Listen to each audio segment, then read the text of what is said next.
Le premier frein qui empêche toute personne de lancer un nouveau projet, c'est l'absence de niche. On ne sait pas quoi vendre. Au départ, c'est très difficile d'identifier le produit qui sera au cœur de notre business. Et ça se termine par des frustrations et parfois même un abandon total du projet. Des choses que j'aimerais vous épargner aujourd'hui parce que oui, on va parler de business et on va voir comment trouver le produit gagnant. Donc restez jusqu'à la fin, il y a des choses à découvrir. Bonjour et bienvenue sur ce nouvel épisode, j'espère que vous allez bien, que vous êtes en excellente forme. On se retrouve aujourd'hui pour parler de niche. Pour ceux qui me découvrent pour la première fois, je suis Shawky Liamini, consultant et coach certifié. Et dans cette chaîne, je vous aide à voir les outils, les astuces, le mental, bref, tout ce dont vous avez besoin pour vous lancer dans des meilleures conditions. Donc abonnez-vous si cela vous intéresse. Aujourd'hui, on va voir c'est quoi une niche et comment la trouver. On verra plusieurs éléments, cette vidéo va être riche, donc accrochez-vous jusqu'à la fin. Alors, une niche ou un créneau est tout simplement un segment de marché qui est libre. C'est juste le vocabulaire pour désigner un produit ou une catégorie de produits qu'on peut vendre. Par exemple, cette montre avec bracelet cuir qui a pourri avec le temps est une niche. L'horlogerie en général est aussi une niche. Dans le premier cas, on va s'intéresser juste à ce type de montre et dans le second, à tout type de montre, d'horloge, bref. Donc, une niche, c'est aussi un positionnement sur un marché. Mais l'élément clé, quand on parle de niche, c'est de savoir si la niche, elle est gagnante. C'est-à-dire, si je me lance sur une niche X, est-ce que ça va m'apporter du profit? Est-ce que la niche, elle est libre? C'est-à-dire, il y a peu de concurrents ou pas du tout? Est-ce qu'il y a toujours de la demande? Un exemple de niche pourrie, c'est les masques FFP2. Aujourd'hui, il n'y a quasiment pas de profit sur cette niche. La demande est presque nulle et le marché est saturé. On en trouve partout. Donc, il faut bien savoir choisir sa niche. Et d'ailleurs, c'est ce qu'on va voir dans le prochain point. Pour trouver une niche de business qui vaut vraiment le coup, il y a certains points à assurer. Premièrement, évaluez vos centres d'intérêt. Beaucoup se concentrent sur la tendance du marché et négligent l'importance de lancer un projet autour de nos centres d'intérêt. Et c'est une erreur fatale. Et je vais vous illustrer ça avec un exemple. Vous êtes un musicien et vous vous rendez dans un magasin de musique pour acheter une guitare. Si le vendeur n'a rien à voir avec la musique, il y a de fortes chances que vous sortez du magasin sans acheter quoi que ce soit. Tout simplement parce que le vendeur n'a pas stimulé votre désir d'acheter cette guitare dont vous rêvez peut-être, parce qu'il n'arrive pas à comprendre ni vos difficultés, ni vos attentes. C'est un détail très simple, mais croyez-moi, ça peut changer la donne. Et si vous faites attention, Decathlon embauche des sportifs, Woodbrass embauche des musiciens. Pourquoi ? Parce qu'une personne passionnée sait vendre ses produits. Donc si vous voulez avoir de l'avance sur vos concurrents, essayez de vendre des produits autour de vos centres d'intérêt. Deuxièmement, évaluez l'offre et la demande du marché. N'allez pas vous lancer tête baissée. Et je vais vous raconter une histoire. Je connais quelqu'un qui s'est lancé dans les produits de beauté, en pensant que les femmes adoraient ce type de produit et qu'il y a un marché énorme.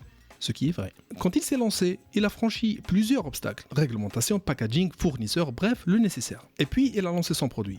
Et là, il s'est retrouvé face à des baleines. Des entreprises qui peuvent débourser des millions d'euros en marketing. Donc, il est quasi impossible de les concurrencer. En fin de compte, ça lui a coûté plus d'argent et il a même dépensé de l'argent pour se débarrasser de ces produits.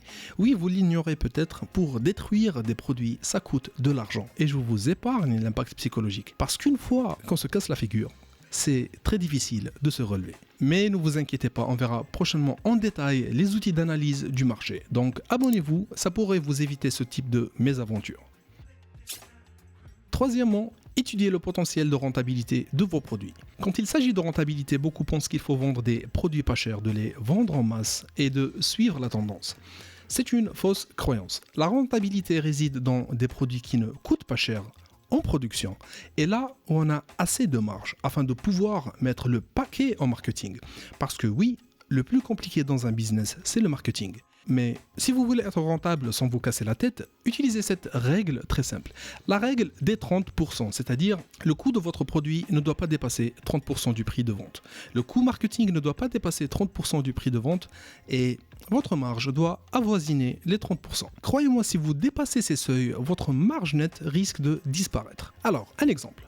Quand on vend un produit qui suit la règle des 30 qu'on a vu précédemment, si on veut vendre un produit à 10 euros, on doit l'acheter maximum 3 euros, on peut dépenser 3 euros en pub et on essaie d'avoir au moins 30% de marge. Maintenant, si votre produit sera vendu à 100 euros, et c'est là que ça devient très intéressant, on doit l'acheter au maximum 30 euros et on peut dépenser jusqu'à 30 euros en marketing. Et c'est là le point fort. Vous allez toucher plus de personnes avec 30 euros par unité qu'avec 3. Et d'ailleurs, c'est ce qu'on verra dans le prochain point. Quatrièmement, positionnez-vous sur le bon prix. Bon, on se pose tous cette question avant de lancer un projet. Est-ce que je dois vendre des produits haut de gamme ou des produits grand public? Tout simplement, du premium ou du low cost. Les deux ont des avantages et des inconvénients, mais le paramètre le plus important, c'est le coût marketing. Car si personne ne sait que vous êtes en train de vendre quelque chose, personne n'achète. Et pour rappel, quand on investit 30% du prix en marketing, on a 3 euros en marketing pour un produit de 10, par unité bien sûr, et 30 euros pour un produit de 100. Et cerise sur le gâteau, le prix de publicité ne dépend pas du prix d'un produit. Faire de la pub pour un produit de 10 euros ou de 100 euros est souvent le même. Donc si vous payez 10 centimes par clic, vous allez avoir 30 clics pour un produit de 10 contre 300 clics pour un produit de 100. Donc vous avez plus de chances de vendre un produit qui coûte plus cher. Un paradigme, n'est-ce pas? Je vous laisse cogiter là-dessus.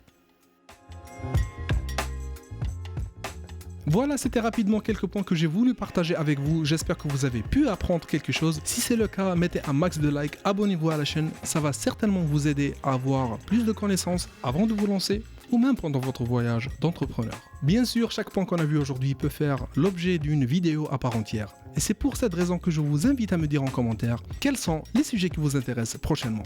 Si vous souhaitez creuser encore plus ce sujet, je vous invite à regarder cette vidéo qui s'affiche par là. Et sur ce, je vous dis à très bientôt. Ciao!